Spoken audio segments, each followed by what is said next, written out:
ఇక్కడ ఒక్కొక్క కాన్సెప్టు నిదానంగా కథలు మారుతూ ఉన్నటువంటి పరిస్థితి అయితే స్పష్టంగా కనబడుతుంది. అందులో ఒక కీలకమైనటువంటి అంశం నిమిష అనేటటువంటి ఒక నర్సు, కేరళకు సంబంధించినటువంటి నర్సు ఇప్పుడు హత్య కేసులో అరెస్ట్ అయ్యి యెమెన్లో ఏదైతే ఇరాన్ ఆధ్వర్యంలో నడిచేటటువంటి తీవ్రవాద సంస్థలు హౌతీ, హెజ్బుల్లా, హమాస్లు కీలకమైన పాత్ర పోషించేది లెబనాన్, పాలస్తీనా, యెమెన్లో ఇప్పుడు ఈ అమ్మాయి అక్కడ ఒక డాక్టర్ని చంపేసింది అన్నటువంటి కారణంగా తనకి ఉరిశిక్ష విధించడం జరిగింది.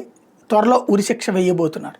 అయితే అక్కడ ఉండి సుదీర్ఘకాలం పాటు అక్కడ పనిచేసి వచ్చినటువంటి ఒక వ్యక్తి నాతో చెప్పడం ఏంటంటే, ఇప్పుడు అక్కడ ఉన్నది యెమెన్లో ప్రజాప్రభుత్వం కాదు, ప్రజాస్వామ్య ప్రభుత్వం కాదు, అక్కడ ఉన్నది హౌతీ తీవ్రవాదుల ప్రభుత్వం, తీవ్రవాదులకు సంబంధించినటువంటి వర్గం కాబట్టి వాళ్ళతో మాట్లాడితే పని అయిపోతుంది. వాళ్ళకి కావాల్సింది డబ్బు.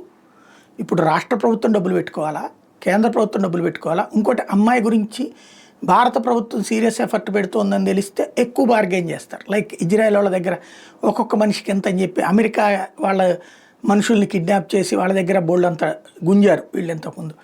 అట్లాంటి గుంజే లక్షణాలు ఉన్నటువంటి వాళ్ళు కాబట్టి అక్కడ బార్గెయినింగ్ చేసి అమ్మాయిని విడిపించాల్సిన అవసరం మనకు లేదా అన్నటువంటిది తేల్చుకోవాల్సినటువంటి అంశం ఇప్పుడు.